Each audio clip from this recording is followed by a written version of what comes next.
శతమఖమణి నీలా చారుకల్హారహస్తా స్తనభరనమితాంగీ సాంద్రవాత్సల్య సింధు అలక వినిహితాభిష్ట్రక్భిరాకృష్టనాథా విలసతు హృది గోదా విష్ణుచిత్తాత్మజానః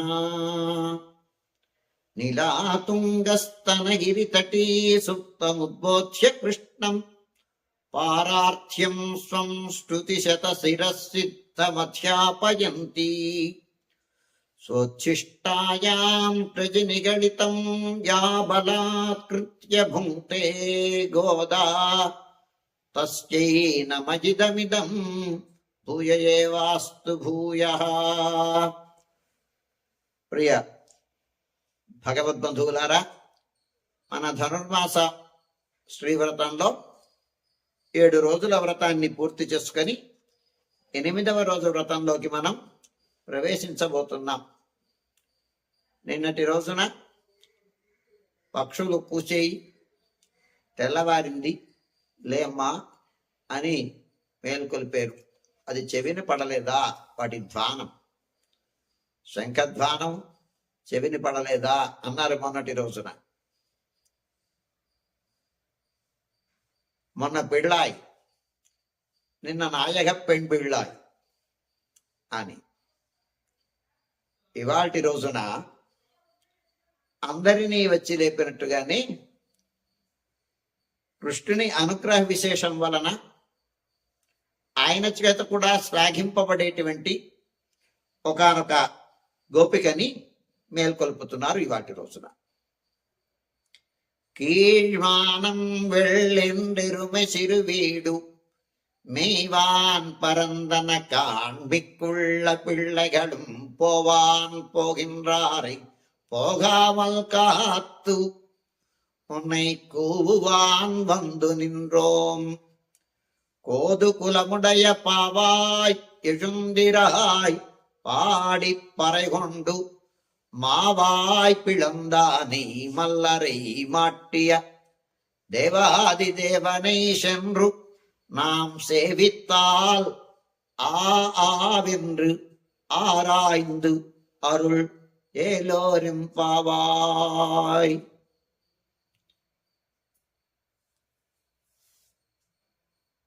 పాకిటిలోకి వెళ్ళి, అమ్మా ఇంకా లేవలేదా, నిద్రిస్తున్నావా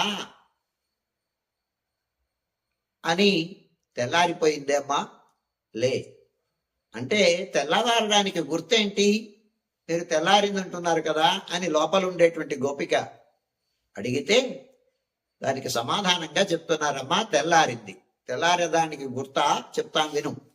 கீழ்வானம் வெள்ளென்றெருமை சிறு வீடுமைவான் పరందనకాన్. తూర్పు తెల్లారిందమ్మా, అదిగో తూర్పు తెల్లవారింది, ఇంకా నిద్రపోతున్నావా అనేసరికి తూర్పు తెల్లారిందా? తూర్పు తెల్లగా అయిపోయింది. తూర్పు దిక్కు సూర్యుడు ఉదయించేసరికి తూర్పు దిక్కు తెల్లగా అయిపోతుంది కదండి. తూర్పు నుంచి ఆ కిరణాలు ప్రసరించేసరికి చీకట్లన్నీ మటుమాయం అయిపోయి ఆ దిక్కంతా తెల్లగా ఉంటుంది తూర్పు దిక్కు. ఆ తూర్పు దిక్కు తెల్లారింది చూడు అటు అనేసరికి తూర్పు తెల్లారలేదర్రా. ఎందుచేతనంటే అందరూ పడుకున్నారు, మీరు మాత్రమే లేచారు. మీరు ఎవళ్ళైనా సరే ఆ దిక్కు వైపు చూసేసరికి మీ ముఖ కాంతి ఆ దిక్కు మీద ప్రకాశించి అది ప్రతిబింబించి అది తెల్లగా కనిపిస్తుంది తప్ప తూర్పు తెల్లారలేదు అంటుంది. అనేసరికి తూర్పు దిక్కు తెల్లగా ఉంది అని వీళ్ళు అనేసరికి చంద్రుడిలాగా ప్రకాశించేటటువంటి ముఖకాంతి కలిగినటువంటి చంద్రముఖులు కదా ఈ గోపికలు. అందుచేత వీళ్ళ ముఖకాంతి ప్రకాశించినందువలన తూర్పు తెల్లవారింది అని. ఇది భ్రాంతి మాత్రం. మీకు నిజంగా తూర్పు తెల్లారలేదు. నిజంగా ఆదిత్యుడు ఉదయించి తూర్పు తెల్లారితే వీరి ముఖకాంతి అటు ప్రకాశించి అది ప్రతిబింబించి తెల్లారింది అంటోంది ఈమె. ఇది భ్రాంతి మాత్రం అని. అంచేత ఇది ఊరికే మీరు తెల్లారింది అనుకుంటారా, అది తెల్లారడం కాదరా, ఇంకేదైనా గుర్తు చెప్పండి అనేసరికి మెయ్వాన్ ఎరుమై శిరువీడు మెయ్వాన్ పరందనకాన్. గేదెలు కొట్టాలలో నుంచి విప్పబడి మంచుగడ్డి మేయడానికి 4 పక్కలకి యథేచ్ఛగా వెడుతున్నాయి చూడండి, చూడు కావలిస్తే. అంటే గేదెలు వెళుతున్నాయంటున్నారు. నందగోపుడికి ఆవులు ఉన్నాయా, గేదెలు ఉన్నాయా అంటే నందగోపుడికి 3 రకాల బీడులు ఉన్నాయిట. పశువుల బీడు, గేదెల బీడు, మేకల బీడు అని. పాలు పితకటానికి ముందు సిరుబీడు ఆ దగ్గరలో ఉండేటువంటి ఆ బీడు పొలం దగ్గరికి వదిలితే అవి మేసి వస్తాయి. మేసి వచ్చిన తర్వాత అప్పుడు పాలు పితుకుతారు. అంచేత ప్రభాత సమయంలో వాటిని కాస్త వదిలితే దగ్గర ఉండేటువంటి ఆ కొట్టాల్లోంచి ముందుకు వెళ్ళి ఆ బీడుని మేసి వస్తాయి. అలాగొచ్చినటువంటిది. అంచేత ఆ పశువుల వెంట కృష్ణుడు పోతాడు. ఆ పైన ఇంకెవళ్ళని చూస్తా, ఇంకా చేత లేచిరా, మళ్ళీ ఆయన వెళ్ళిపోతాడు తొందరపడితే ఆ పశువుల్ని కాచుకోవడానికి. అంచేత ఆ సమయం ఆయన వెళ్ళిపోకుండా మనం వేగం వెళ్ళాలి కదా రామ్మ నువ్వు అంటే. అలా కదర్రా, ఇది కూడా భ్రాంతే. ఎందుచేతంటే మీ యొక్క ముఖకాంతిని చూసి చీకటి పరిగెట్టి వెళ్ళిపోతోంది. గేదెలు అనగానే గేదెలు నల్లగా ఉంటాయి కదండి, ఆ గేదెలు వెళుతున్నాయి. చీకట్లో చీకటి కలిసిపోయింది. ఆ ముఖకాంతి మీరు చూసేసరికి అవి గేదెలు కాదమ్మా. మీ ముఖకాంతిని చూసి చీకట్లు గుంపులు గుంపులుగా పరిగెత్తి వెళుతున్నాయి. ఆ దాన్ని చూసి మీరు గేదెలు వెళుతున్నాయి అనుకుంటున్నారు. ఇది కూడా భ్రాంతే అంటుంది. అరుణోదయానికి భయపడి చీకటి చెదిరిపోతోందని అంటోంది. మేట్టిళ మేదిగల్ తళవిరుమాయరగల్ వేంగుడలోశయం విడమణిక్కురలు అని ఆ పొడవిగాను పడుచుగాను ఉండేటువంటి పశువుల్ని మేయడానికి విడిచేటువంటి వాళ్ళు గొల్లలు అని ఆ రంగనాథునికి సుప్రభాతం పాడుతూ, స్వామి ఇగో చూడు, పశువులు కొట్టాల నుంచి వెళుతున్నాయి మేతకి, నువ్వు తెల్లారింది లేవయ్యా అని సుప్రభాతం పాడతారు. అంచేత మీరు కూడా ఇలాగవి మీ ముఖకాంతుల వలన చీకట్లు దూరం అవుతున్నాయి తప్ప ఇది వాస్తవంగా గేదెలు వెళ్ళడం కాదు అని అంటుంది. అనేసరికి మేము భ్రమిస్తే భ్రమించేం కావచ్చుగాక, ఇంకను తెల్లారలేదని నీకెలా తెలుసమ్మా అని ప్రశ్నిస్తారు. అంటే 5 లక్షల గృహాలలో ఉండేటువంటి పిల్లలందరిలోనూ మీరు మాత్రం లేచి వచ్చారు, ఉన్నవాళ్ళందరూ హాయిగా నిద్రిస్తూ ఉన్నారు అనేసరికి, అంచేత మీరేదో తెల్లారిందని అంటున్నారు, అందరూ లేచి వచ్చారేంటి, మీరు లేచి వచ్చారు అంటే అందరూ లేచి, వాళ్ళ ఇంటి ముందు ఉండేటువంటి 10 మందిని చూసి 10 మంది లేచి వచ్చారు అనుకుంది. అంటే అలా కాదమ్మా, మిక్కుళ్ళ పిళ్ళగళం పోవాన్ పోకిన్రారి పోగామల్ కాత్తూ, మిగిలినటువంటి తక్కిన పిల్లలందరూ వచ్చున్నారు, నీవు తప్ప తక్కిన పిల్లలందరూ లేచారు. లేచి కృష్ణుడి మీద ఉండేటువంటి ప్రీతి అభినివేశం చేత వాళ్ళు ఎంత వేగం కృష్ణయ్య దగ్గరికి వెళతామా, ఎంత వేగం కృష్ణయ్యని చూస్తామా, దర్శిస్తామా అని ఉత్సాహంతో అభినివేశంతో వెళ్ళిపోతున్నారు వాళ్ళు. ఏదైనా యాత్రకి వెళ్ళేటప్పుడు ఆ యాత్రకి వెళ్ళినటువంటి వాళ్ళు ఏదైనా ఒక కోలాహలం ఉన్నప్పుడు అదే పనిగా పోతూ ఉంటారు. అలాగా మేము వెళుతున్నారు. ఆ వెళుతున్నటువంటి వాళ్ళని ఆపి, అర్రరే ఏమర్రా ఇలాగ వెళ్ళిపోతున్నారు, ఏమనుకున్నాం మనం, చెయ్యాదన చెయ్యోమన్నాం కదా, చెయ్యకూడనటువంటి పనులను చెయ్యము అని కదా మన నియమం. మరి అట్లాంటిది అందరూ కలిసి వెళ్ళాలి కదా, అందరినీ తోడ్కొని వెళ్ళాలి కదా మనం. అలా తోడ్కొని వెళ్లకుండా ఇగో ఈ అమ్మాయిని వదిలేసి మనం వెళ్ళడం ఏమైనా బాగుంటుందా, అయ్యో మర్చిపోయాము అమ్మాయి ఉండిపోయింది, ఆమెను కూడా తోడ్కొని వెళదాం, మీరు ఆగండి అని పోవాన్ పోగిన్రారై అలా అదే పనిగా పోతున్నటువంటి వాళ్ళని పోగామల్ కాత్తు వెళ్ళొద్దని ఆపి ఉన్నై కూవాన్ వందు నిన్రోం. నిన్ను పిలవడం కోసమని మీ వాకిటికి ముందు వచ్చి నిలిచి ఉన్నాం అని. నిన్ను పిలవడం కోసమని నీ వాకిటికి వచ్చి నిల్చు. నీ వాకిటికి రావడంలో నీ అతిశయం, నా గొప్పతనం ఏంటర్రా అనేసరికి నిన్రోం వందు వచ్చి నించున్నాం. ఎలాగ నించున్నాం అంటే, నువ్వు వచ్చినా రాకపోయినా నీ అనుగ్రహానికి మేము పొందడం కోసమని ఆనాడు విభీషణుడు ఎలాగైతే రామచంద్రుని శరణని అర్థిస్తూ ఉత్తరం తీరమాసాధ్య అని ఆ ఉత్తర దిక్కుకి వచ్చి అది చూస్తూ నిలబడ్డాడు, అలాగ వందు వచ్చి నిల్చి ఉన్నాం. ఖస్తయేవ యతిష్ఠత అన్నట్టుగా నించున్నాం. ఒక ఆకాశంలో అలా నిలబడి ఉండిపోయిట్ట విభీషణుడు. కిందకి భూమి మీద కూడా దిగకుండా పరమాత్మ ఏమో అవునంటాడు కాదంటాడు.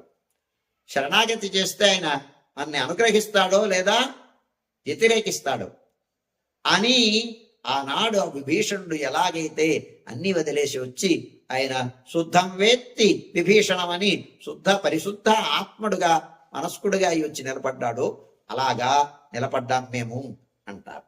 కృష్ణుని సంబంధం అందరికీ సమానంగా ఉండగా మీరు నా కోసం మాత్రమే వచ్చి ఉన్నారంటే నా ప్రత్యేకత ఏంటి అంటే, అమ్మా నువ్వు అందరిలాంటి దానివా? కాదు, నీకు ప్రత్యేకత ఉంది. కోదు కులముడయ పావాయ్ యశుండిరాయ్.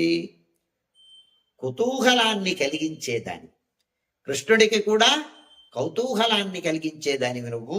అంచేత నిన్ను ముందు పెట్టుకొని మేం కాని వెళితే కృష్ణుడు మా యొక్క కోరికలన్నింటినీ తీరుస్తాడు, మా ఈప్సితాలని మా అర్థితాలన్నింటినీ ఆయన అంగీకరిస్తాడు అని నిన్ను కొనియాడబడినటువంటి దానివి కదా. అంచేత అందరూ ఆయనకి పత్నులే అయినప్పటికీ కృష్ణుడి చేత ఎక్కువగా అధికంగా ప్రేమింపబడినట్టు దానివి కదా నువ్వు.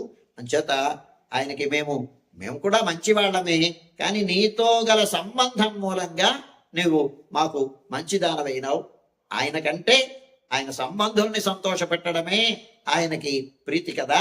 అంచేత నువ్వు ఆయనకి ప్రీతి కలిగించేదానివి కనుక నువ్వు కోదు కులముడయ పావాయ్. ఓ అబలా, నారీణాముత్తమావధూ అంటాడు వాల్మీకి. స్త్రీలలో ఉత్తమమైన స్త్రీ అనగానే నిరుపాధికమైనటువంటి స్త్రీత్వం కలిగినటువంటిది, పారతంత్య పరాకాష్ఠ కలిగినటువంటిది ఈమె. అందుచేత పైన చెప్పిన గుణాలన్నీ ఈమె రాకపోతే, నువ్వు లేచి రాకపోతే, స్త్రీత్వం అనగానే దయ, ఔదార్యం, క్షమ, లేదా పరులకి ఉపకారం చేయడం అనేటువంటివన్నీ ఉన్నాయి కదా, పారతంత్యానికి ప్రతీక కదా నువ్వు. అట్లాంటివి లేకుండా పోతాయమ్మా నువ్వు కానీ రాకపోతే, లేచి రాకపోతే అవన్నీ వ్యర్థమైపోతాయి కదా. స్త్రీల యొక్క కష్టం తెలియని వాళ్ళలాగా కాకుండా తెలుసుకున్న గలిగినటువంటి దానివైనటువంటి నువ్వు పడుకోవడం ఏమైనా బాగుందా? లేచి రావడంలో ఉండేటువంటి ఆతురతని తెలుసుకోవడం కోసమని మేము వచ్చి లేపితే లేచినావనేటువంటి గౌరవం మాకు కలిగేటట్టుగా వాళ్ళు వచ్చి నా మీద ఉండేటువంటి ప్రీతితో వచ్చి లేపారు అని నువ్వు లేచి వస్తే మాకు ఆ గౌరవం దక్కుతుంది కదా. అంచేత నువ్వు నిద్రలేచిరా. కోదు కులముడయ పావాయుండిరాయ్. వచ్చి ఏం చెయ్యాలమ్మా? నేను వచ్చి నా వలన ప్రయోజనం ఏంటి? నేను చేయాల్సిన పని ఏంటి అంటే, నిద్రలేచి చేయవలసినటువంటి పని ఏంటి అంటే, పాడి పరైకొండు నామ సంకీర్తనం చేసి పర అనేటువంటి వాద్యాన్ని సంపాదించుకొని. అంటే ఇంతకు ముందు మనకి లభించినటువంటి ఐశ్వర్యం లాంటిదా ఇది? మనం ఐశ్వర్యం ప్రకృతంలో మనం పొందబోయేటువంటి ఐశ్వర్యం ఇంతకు ముందు పూర్వం ఉండేటువంటి ఐశ్వర్యం లాంటిది కాదు. ఇంతకు ముందు ఏంటి? కృష్ణుడు ఉన్నాడు అని అంటే చాలు, అమ్మా కృష్ణుడు ఇక్కడికి వచ్చాడు, పిల్లలు జాగ్రత్త అనేటువంటి స్థితి. అంచేత అలాంటి లోకులకు తెలియకుండా మనస్సు చేత కృష్ణుణ్ణి అనుభవించి అట్లాంటి అనుభవాన్ని పెంపొందేటువంటి ప్రీతి అనేటువంటిది బయటకి అది ప్రకాశించకుండా లోపలే పెట్టుకొని అణచుకొని ఉన్నామిన్నాళ్ళు. ఇప్పుడు లోకులందరూ ఎవరైతే వద్దని భూగృహాల్లో మన్ని బంధించి కృష్ణ అనడానికి వీల్లేదని నిరోధించారో వాళ్లే మన చేత స్వయంగా అనుమతి ఇచ్చి వాగ్దారం మన్ని హాయిగా సంకీర్తనం చేయడం కోసమని, ఆయన నాయకుడిగా పెట్టుకోవడం కోసమని అనుమతించారు కదా. అంచేత ఈ వాగ్దారాన్ని సరిచేసుకొని మనస్సులో రెండు వైపులా పొరలి పొట్టేటట్టు మనస్సులోనూ వాక్కు చేత కూడా ఆయన సంకీర్తనం చేసేటట్టు పొరలి పొందేటట్టు వృద్ధి పొందేటట్టుగా కృష్ణానుభవ ప్రీతి బయటకి వచ్చేటట్టుగా అడ్డాన్ని తీసేసారు కదా. చేత కృష్ణుని గుణాలని మనం నోరారా తలుచుకునేటువంటి విధంగా సంకీర్తనం చేద్దామమ్మా. ఇవాళ మనకి అవకాశం వచ్చింది. ఇప్పుడు చేత నోరార సంకీర్తనం చేద్దాం రా అని పాడి పరైకొండు. పరపం పొందడం అంటే ఏంటి? లోకులకు నోమని పేరు, పరవాద్యం. మనకి కృష్ణుణ్ణి సేవించడమే మన యొక్క ప్రయోజనం. అంచేత మనం ఆయన నామ సంకీర్తనం చేస్తూ వీర గాథల్ని సంకీర్తనం చేస్తూ ఆయన సేవిద్దాం రా. సంకీర్తనం చేసేటువంటిది ఏం సంకీర్తనం చేద్దామండి? కృష్ణుణ్ణి గురించి ఏ విషయంలో సంకీర్తనం చేద్దామంటే, మావాయ్ పిళందానై మల్లరై మాటియా. గుర్రపు రూపంతో వచ్చినటువంటి, గుర్రపు ఆవేశంతో వచ్చినటువంటి కేశి అనేటువంటి రాక్షసుని నోటిని రెండు బద్దలుగా చీల్చినటువంటి వాడిని అని ఆయన వీర చరితం, వీర గాథ. ఆయన కృష్ణుణ్ణి మట్టు పెట్టాలని వస్తాడు. నోరు తెరుస్తాడు కేశిరా. చేసేసరికి నోరు తెరిచేసరికి ఆ నోటి లోపలికి చేయి పెడతాడు. మొత్తం అంతా కృష్ణుడు అంతా లోపలికి వెళ్ళిపోయేంతగా వాడు పెద్ద నోరు చాచాడు. చాచేసరికి నారదుడు చూసేట ఆ విషయాన్ని. జగదస్తమితం అన్నాడు. ఇంకేముంది, కృష్ణుడిని మింగేస్తున్నాడు కేసి. అంచేత లోకమంతా చీకటైపోయింది. అలాగ కృష్ణ ఆ రూపంతో వచ్చి పెద్ద నోటితో ఆ రక్కసి వచ్చి కేసి అనేటువంటి రాక్షసుడు ఆయన్ని మింగేద్దామనుకుంటే ఆయనని రక్షించి, ఆయన కృష్ణుడు లేకపోతే మనం ఉండగలమా? లోకమంతా చీకటి కదా. మన మనస్సుల్ని చల్లపరిచినటువంటి వాడు, ఆయనని రక్షించుకున్నటువంటి వాడు, మనల్ని రక్షించినటువంటి వాడు అయినటువంటి కృష్ణుని యొక్క వీర చరితాన్ని సంకీర్తనం చేసి మావాయ్ పిళందానై, మన కోసమని కేసి అనేటువంటి రాక్షసుని సంహరించాడు. మనని నిలబెట్టడం, మనం నిలవాలంటే ఆయన్ని కాపాడుకునేటువంటి వాడు. అంచేత తనని సమీపించి మనం అనుభవించుటకు అనుకూలంగా మధ్యలో ఉండేటువంటి వనాన్ని ఎలాగైతే లేకుండా చేసి మనకి ఆయన దర్శించడానికి తగినటువంటి ఆ విధంగా ఆ ఏర్పాటును చేసినటువంటి సమర్థుడైనటువంటి ఆయన సంకీర్తనం చేసి మల్లరై మాటియా సఖ్య పశ్యత అని, సఖులారా చూడండి అన్నట్లుగా ఆ ఊళ్ళో ఉండేటువంటి వాళ్ళ కన్యకలకు అందరికీ ఉపయోగపడేటట్లుగా ఆయన ఆ వివిధమైనటువంటి చేష్టల్ని చేశాడు. అంచేత తమకు ఉపయోగపడినట్టుగా ఉన్నాడు అనుకొని అట్లాంటి దేవాది దేవని, ఎవరి? కృష్ణుడు సాక్షాత్తు నిత్యసూరులకు అధిపతి. జాతోసి దేవదేవేశ అని అంటుంది. సోహంతే దేవదేవేశ అని విష్ణు పురాణం అన్నట్టుగా జ్ఞానాధికులైనటువంటి నిత్యసూరుడు, అయర్వరు మమరదగల అధిపతి, నిత్యసూరి నిర్వాహకుడైనటువంటి పరమపద నాథుడైనటువంటి ఆయనే ఇక్కడ కృష్ణుడుగా అవతరించినటువంటి వాడు. నగరస్త్రీ కళాలాప మధుస్తోత్రేణ పాశ్యతి మధురాం ప్రాప్య గోవింద కథం గోకులమేష్యతి అంటుంది విష్ణు పురాణం. అట్లాంటి స్వామి మధునా నగరానికి వచ్చి అక్కడుండేటువంటి స్త్రీల యొక్క సంభాషణ రూపమైనటువంటి అమృతపానం చేసేటువంటి ఆ శ్రీకృష్ణుడు ఆ మధుర నుంచి గోకులకానికి ఎలాగ వెళ్ళిపోతాడండి? గొప్ప అతిశయం కలిగినటువంటి వాడు ఉండేటువంటి మధురకు వెళ్ళి ఆ కువలయాపీడం చానూర ముష్టికుల యుద్ధం చేసినటువంటి వాడు, నగరంలో ఉండేటువంటి ఆ పడుచు స్త్రీలతో పరిచయం వలన సరసల్లాపాలాడేటువంటి వాడు అయినటువంటి కుడియడమా తెలియనటువంటి ఆయన మన దగ్గరికి వచ్చి ఆయన వస్తాడా అంటే, అలా కాదమ్మా, మనమే చేరదాం, వెళదాం నగరానికి. సెన్రు మావాయ్ పిళందాని మల్లరై మాట్టియ దేవాది దేవని. అట్లాంటి ఆ రుచసూరి నిర్వాహకుడైనటువంటి ఆయన దగ్గరికి సెన్రు చేరి వెళ్ళి, అంటే మనమే వెళ్ళి, మనం వెళదాం. ఆయన రాడు, మనమే వెళదాం. మనం వెళ్ళేసరికి ఏమవుతుంది? సెన్రు నాం సేవిత్తాల్, వెళ్ళి మనం కానీ సేవించినట్లయితే ఆవావెన్రు ఆరాయిందు, అయ్యో అయ్యో అంటాడు ఆయన. ఆయన రక్షకుడు కదండి. ప్రీతి కలిగినటువంటి వాళ్ళ దగ్గరికి ఆయనే రావాలి. ఆయన రావాల్సి ఉన్నటువంటి వాడు ఆయనే రావడం కోసమని ఉద్యుక్తుడై ఉంటూ ఉండగా మనమే వెళితే, వెళ్ళి మనం వెళ్ళేసరికి ఆయన ఏమంటాడు? ఉపస్థేయైరుపస్థిత అని, నేను పోవలసి ఉండగా తామే వచ్చారు అని. పద్భ్యాం అభిగమాచ్చైవ స్నేహ సందర్శనేన అని, నడచి వచ్చారే వీళ్ళు అని. ఆనాడు రామచంద్రమూర్తిని సేవించడానికి దండకలో ఉండేటువంటి ఋషులందరూ వచ్చి ఏహి పశ్య శరీరాణి అని, రామచంద్ర చూడు మా శరీరాలు ఎలాగైతే కృషించిపోయాయో, రాక్షసుల వలన బాధలు పడుతున్నాం మేము, మా యజ్ఞాల్ని కొనసాగనివ్వటం లేదు, మా జపాల్ని కొనసాగనివ్వటం లేదు, ఇన్ని ఇక్కట్లు పెడుతున్నారు వాళ్ళు, మా శరీరాలు చూడు ఎలా కృషించిపోయాయో అనేసరికి హ్రీరేషా హిమమాతుల అంటాడు. ఎంత సిగ్గండి నాకు.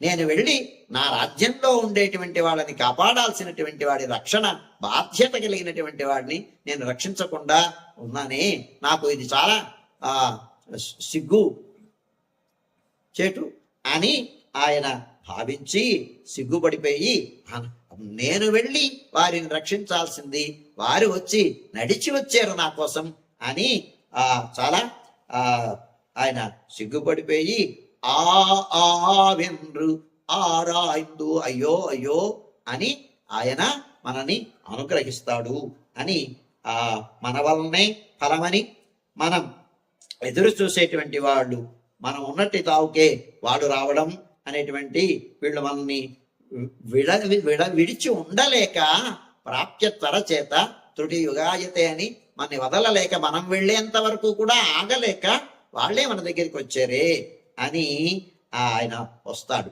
ఒకవేళ కృపతో చూసి మనకి సేవ సాయిస్తాడు ఆయన. అంటే ఒకవేళ ప్రీతి లేకపోయినా, మన మీద ఆయనకి ప్రీతి లేకపోయినా కానీ, ఆయనకి ఆర్తరక్షణం అనేటువంటిది ఒకటి ఉంది కదా, ఆర్తత్రాణ పరాయణుడు అని. అంటే అనుశంస్యం పరోధర్మ అని వాల్మీకి చెప్పాడు కదా. అంచేత భూతదయ ముఖ్యమైనటువంటి ధర్మం కదా ఆయనకి. అంచేత స్వయంగా తాను చెప్పినటువంటి దానిని ఆయన అనుష్ఠింపకుండా ఉంటాడా? చేత ఆయన కృపకు మూలభూతురాలైనటువంటి నీవు లేచి వస్తే నిన్ను ముందు ఉంచుకొని ఆయన దగ్గరికి వెళితే ఆయన అనుగ్రహానికి పాత్రమవుతామమ్మా అని ఆవావెన్రు ఆరాయిందు అరుళ్ కోదు కులముడయ పావాయ్యుందిరాయ్. అమ్మా నువ్వు లేచిరా అని ఇవాటి గోపికని మేల్కొల్పుతున్నారు ఆండాళ్. కీழ்వానం వెళ్ళెండ్రు, అచేతనానికి చైతన్యం కలిగేటువంటి సత్వోత్తర కాలం అయినటువంటిది ఇది. తూర్పు దిక్కు, తూర్పు ప్రభాత సమయం, అచేతనాన్ని కూడా చైతన్యవంతం చేసేటువంటి సమయం అన్నమాట, కాలం, అరుణోదయ కాలం. ఎరుమై సిరువీడు మెయ్వాన్ పరందన కాన్. సత్వం కలిగినప్పుడు ఏమవుతుంది? అజ్ఞానం పోతుంది. రజోగుణము తమోగుణము ప్రచురమైతే అజ్ఞానము ఆవరిస్తుంది. సత్వము ప్రబుద్ధమైనప్పుడు అజ్ఞానం పోతుంది. అది కూడా మీ సాన్నిధ్యం వల్లనే కలిగినటువంటిది. మీరు విశ్లేషిస్తే ఎప్పటిలాగే అజ్ఞానం కలుగుతుంది. అది సత్వగుణ కార్యం కాదు కనుక తెల్లవార లేదనడానికి గుర్తేది అంటే, మీరు తప్ప మిగిలినటువంటి భగవత్ ప్రవణులు లేనందువలన తెల్లారలేదు, అజ్ఞానం పోలేదు. అంటే మిక్కుళ్ళ పిళ్ళగడం, మనం తప్ప తక్కిన భాగవతులందరూ పోయేరు, ముందుకు సాగారు. అంటే పోవాన్ పోగిందారై పోగామల్ కాత్తు, భాగవతులైనటువంటి వాడిని ముందుంచుకోకుండా భగవత్ సేవకు పోకూడదు అనేటువంటి నియమం వారికి తెలియచేసి పోనీయకుండా వాళ్ళని నిలిపి ఉంచాం. కోదుకులముడయ పావాయ్, భగవదభిమానభూతురాలైనటువంటి దానివి నువ్వు, అనన్యార్కమైనటువంటి నువ్వు, స్వామిని అయినటువంటి దానివి నువ్వు. అట్లాంటి నువ్వు యశుండిరాయ్, మీరు లేచితే మాకేమైనా కొరత ఉంటుందో అని పాడి పరైగొండు, పాడటానికి పురుషార్థాన్ని లభించి మావాయ్ పిళందానై, అహంకార నిరాశకుడైనటువంటి మల్లరై మాట్య కామక్రోధ నివర్తకుడైనటువంటి దేవాదిదేవుణ్ణి, నిత్యసూరి నిర్వాహకుణ్ణి మనం ఆయన పొందడంలో త్వరతో వెళ్ళి మనం కానీ సేవిస్తే, ఆయన రాకని ఎదురు చూస్తూ మనము ఉంటే ఆరాయిందు అరుళ్ళు, ఆయన విచారిస్తాడు, మనమే వెళ్ళాల్సింది, వీళ్ళే వచ్చారే అని ఆయన విచారించి మనల్ని అనుగ్రహిస్తాడు అని ఆండాళ్ ఈ అజ్ఞానాన్ని పోగొట్టి ఆయనే మనని అనుగ్రహిస్తాడు అనేటువంటి విషయాన్ని ఈ పాసురంలో ఆండాళ్ అనుగ్రహించారు. கீழ்வானம் வெள்ளென்றெருமை சிறுவீடு மெய்வான் பரந்தனகான் மிக்குள்ள பிள்ளைகளும் போவான் போகின்றாரை போகாமல் காத்து உன்னை கூவான் வந்து நின்றோம். பொதுகுலமுடைய பாவாய் எழுந்திராய் பாடி பறை கொண்டு மாவாய் பிளந்தானை மல்லரை மாட்டிய தேவாதி தேவனை சென்று நாம் சேவித்தால் ஆவாவென்று ஆராய்ந்து அருள் ஏலோரிம்பாவாய். கர்க்கடே பூர்வ பல்குண்யாம் துளசீகானனோத்பவாம் பாண்யே விஸ்வம்பராம் கோதாம் வந்தே ஸ்ரீரங்கநாயகீம் நீலாதுங்கஸ்தனகிரிதடீ சுப்தமுத்போச்ய கிருஷ்ணம் பரார்ச்சியம் ஸ்வம் ஸ்மிருதிசம்சிரசித்தம் அத்யாபயந்தி ஸ்வோச்சிஷ்டாயாம் ஸ்ருதி நிகடிதம் யா பலாத்கிருத்ய புங்கே கோதா தஸ்யை நமைதமிதம் భూయ ఏవాస్తు భూయః. స్వస్తి ప్రజాభ్యః పరిపాలయంతాం న్యాయేన మార్గేణ మహీం మహిషాః. గోబ్రాహ్మణేభ్యः శుభమస్తు నిత్యం. లోకాః సమస్తాః సుఖినో భవంతు. ఓం అస్మద్గురుభ్యో నమః.